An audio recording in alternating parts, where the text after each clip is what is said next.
ஹாய்ங்க. நேத்து அத்தை வேலைக்கு போயிட்டு வரும்போது இந்த காலிஃப்ளவர் கொண்டு வந்திருந்தாங்கங்க. நார்மலா இருக்கிறத விட ஒரு 3 மடங்கு இந்த காலிஃப்ளவர் பெருசா இருந்துச்சு. அத 15 நாளைக்கு முன்னாடி வந்து எடுக்க வேண்டியது இப்ப தான் அறுவடை பண்ணாங்களா, அதனால இவ்வளோ பெரிய சைஸ்ன்னு சொன்னாங்க. அப்புறம் இந்த இடத்துல முதல்ல வந்து அகத்திப்பூ மரம் இருந்துச்சுங்களா, அது வீட்டுக்கு முன்னாடி மரம் இருக்கக்கூடாதுன்னு சொன்னதுனால சரி என்ன வைக்கலாம் அப்படின்னு யோசிச்சுட்டு இருக்கும்போது சரி மருதாணியும் வெத்தலையும் வைக்கலான்னு சொல்லிட்டு இந்த இடத்துல வச்சோம். வெத்தலை வந்து ஃபஸ்ட்டு கருகி தான் போயிருந்துச்சு. இப்போ பார்த்தா செவுத்துல பாதி தூரத்துக்கு வந்துருச்சு. பிரியாணி வைக்கலான்னு சொல்லிட்டு புதினா நம்ம வீட்லேயே இருந்ததுனால அதையும் பிடுங்கிட்டு வந்து அப்படியே வச்சேன்.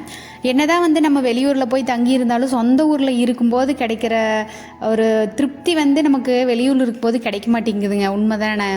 அப்புறம் இந்த என்னதான் வந்து கோல்மால் பண்ணி எப்படி பண்ணாலும் நமக்கு டேஸ்ட்டாக வர்ற ஒரே டிஷ் வந்து இந்த பிரியாணி மட்டும்தாங்க.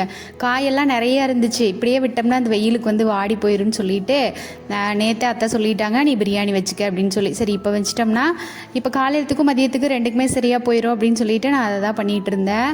கொத்தமல்லி புதினா வந்து எப்பயும் போடுறத விட கொஞ்சம் ஜாஸ்தியாக போட்டிருந்தேன். பெரிய வெங்காயத்துக்கு பதிலாக சின்ன வெங்காயம் யூஸ் பண்ணியிருந்தேன். பிரியாணி ரைஸ் எதுவும் யூஸ் பண்ணாமல் வீட்டில் இருக்கிற நார்மல் ரைஸை யூஸ் பண்ணியிருந்தேங்க. நல்லா உதிரி உதிரியாக பொலப்பலன்னு சூப்பராக வந்துருந்துச்சு. அவ்வளோதான். நாளைக்கு வீடியோவில் பார்க்கலாம்.